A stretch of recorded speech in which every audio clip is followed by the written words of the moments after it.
Batangas. It's another DIY. We're here at the jump off of Mount Calamitan, and I will share with you this another DIY hike. It's gonna be overnight, and then tomorrow magsasamit kami, and yeah! So, nawawala na naman yung mic ko. But we are on our way na papunta sa campsite with this beautiful girl. And ayun ba yung mga kasama namin. Tingnan nyo kung gaano kami kalaya sa kanila. And I'll just update you kasi medyo madulas. Kasi nga umulan. Pero pinilit pa rin namin. Kasi mapilit kami. Tapos ayun, mag-focus ako sa pagti-trail. Kasi baka madalas ako. Walang sasalo sa akin. But anyways, yun lang. See you later, alligator. Ah, ang hirap mag-ano. I forgot pala to tell you na mayroong registration fee, parang 30 pesos siya. So, dalawa na pala yung registration area dito. May old and new trail na. So, dun kami sa old as usual. And then later, magbabayad pa kami ng parang nahingal na agad ako. At 20 pesos ata, ganun. So, less than 100 or less than 500 lang yung magagastos nyo for this hike. Kaya, ayun, see you later. Sana maabutan namin yung sunset. Bali, we're here. Grabe yung yung nilalakaran namin. Madulas. Tapos, ayan. Ayun yung sobrang kinakatakutan kong daan. Tingnan nyo kung gaano ako katapang. Wait lang, hindi pala ako matapang. Wait lang. Ayun. Ayun yung dinadaanan namin. Hindi, kaya natin to. Yung tatawirin lang naman namin. Basta ang secret dito, huwag kayong titingin sa baba. Para makadiretso tayo dun sa... Oh my gosh. Tignan mo, oh.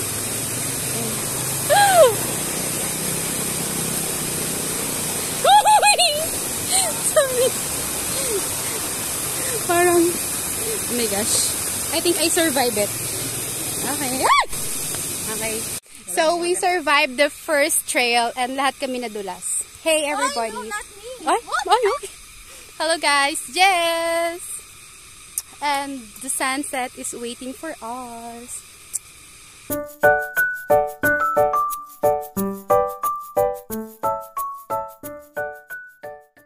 I will show you what we survived. It's just the second trail that we survived, but the view is so amazing already.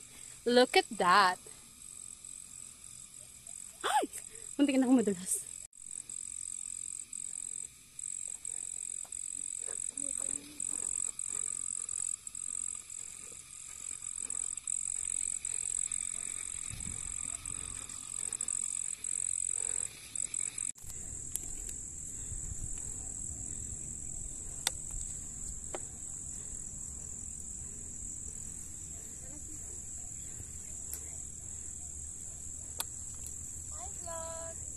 Yan, nandyan ka na naman.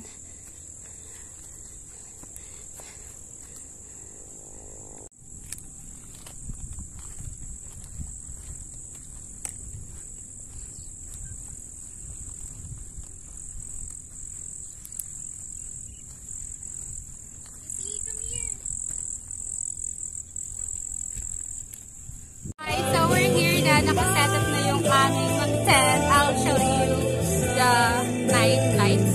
Basta, I'm so tired. So this is our setup. Hi everybody! Meron pa kaming pa-lights. Ayan. And then si Lester. Hi Lester. Where's my CC? That's my CC. Tignan mo dyan, girl. This is our tent, Cerrado. And this is Fred. Hello, Fred. Hello. And that is the night lights. Basta, I'll show you. Wait. Ayan o. Hindi siya kita kasi ang pangat ng camera ko. Hindi kita. Basta, yan. Wala kayong makita kundi gabi. That's our setup o. Diba? Ganda. So, see you tomorrow.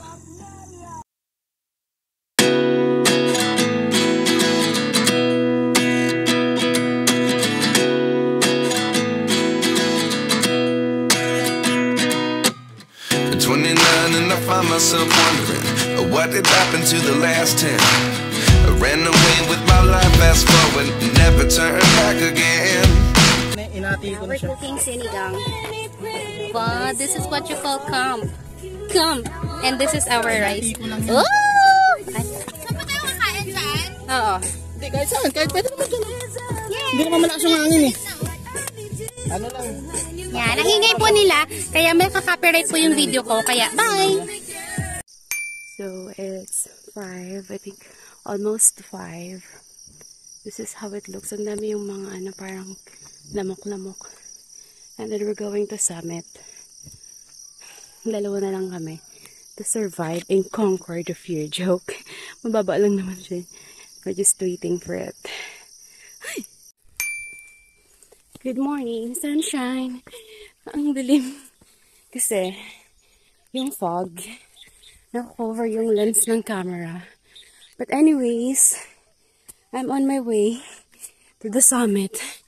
Medyo madulas. And it's just me all alone. Kasi, sabang napagod yung mga kasama ko. But I know I can do it. I can do it. Ingat lang kasi sobrang dulas. So, see you later at the summit. I'm waiting for the sunrise. Hiningalaga daw.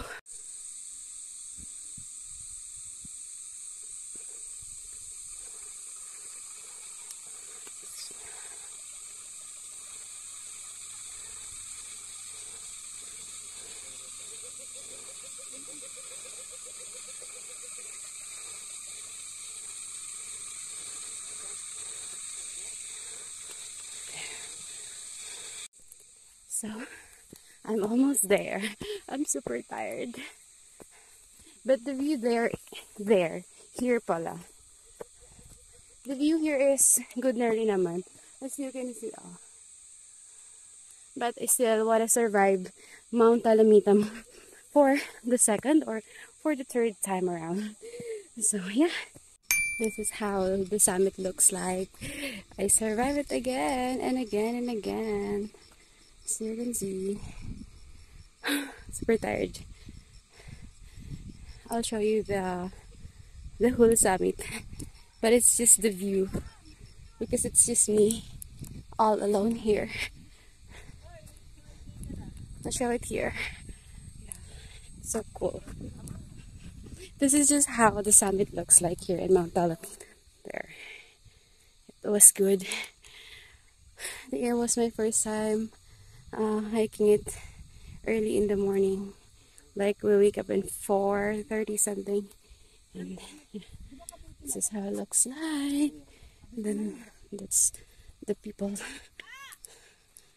and this is the other side. Yeah, it was good for the beginner.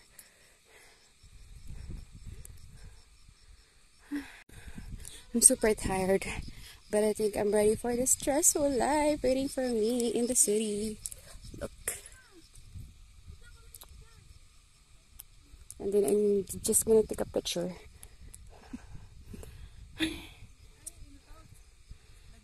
Super tired. So it was fun. And then later, I hope hindi ako mapagod bababa.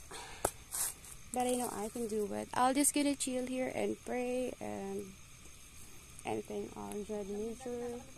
That's all.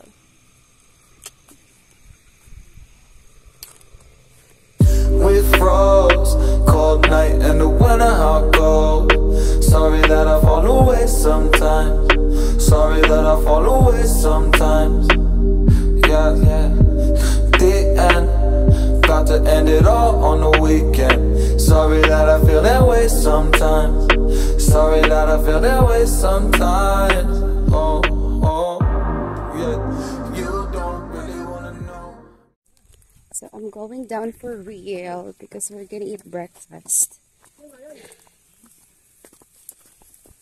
Medyo madami na rin umakit.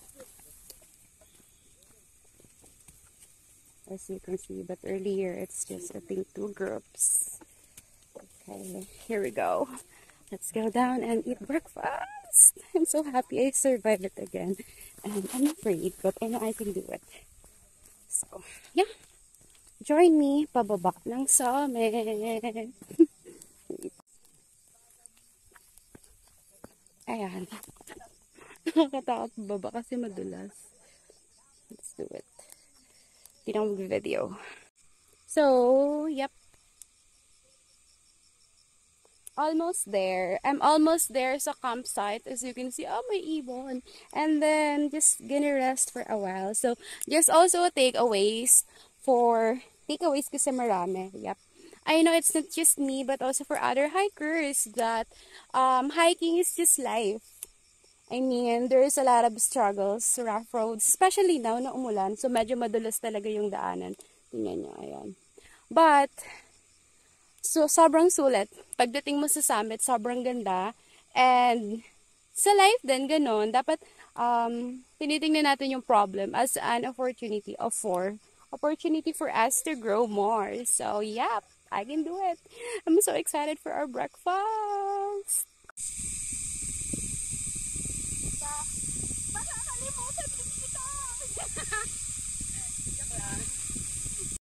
We're done for the breakfast. That's my friends.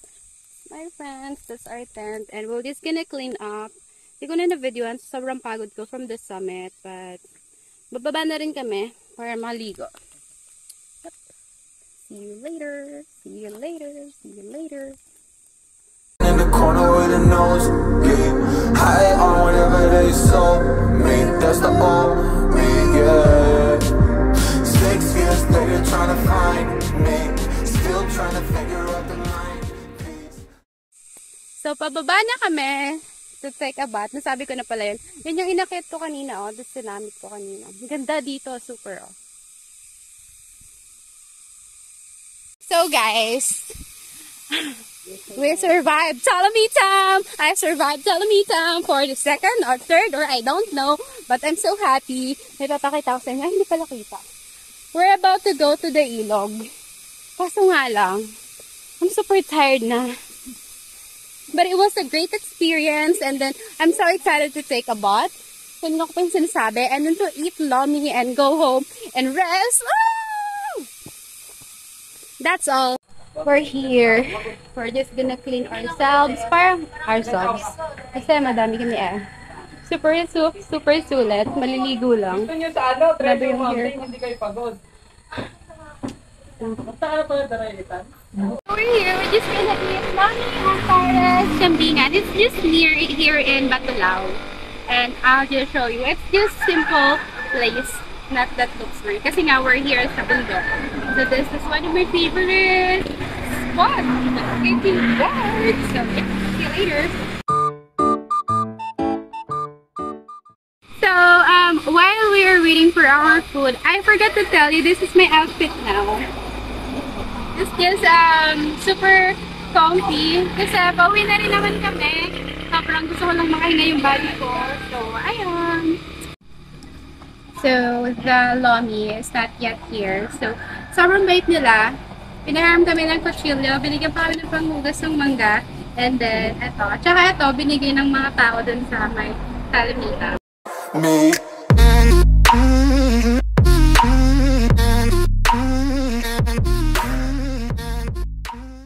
Hello, sunshine! Oh my gosh, I almost forgot. I'm home na and sobrang pagod ko. Nalimutan ko na mag-outro at the end yung vlog na to. So again, thank you so much for watching this Dolomitam hiking / camping. It was super nice, nakakapagod after 2 years. Ngayon, after 2 years nga, ngayon na lang ulit ako nakapag-hike. And I'm so happy and I think I deserve a rest. Because I've been busy lately. That's all. See you again to our next style and story. Paalam, sunshine! Paalam!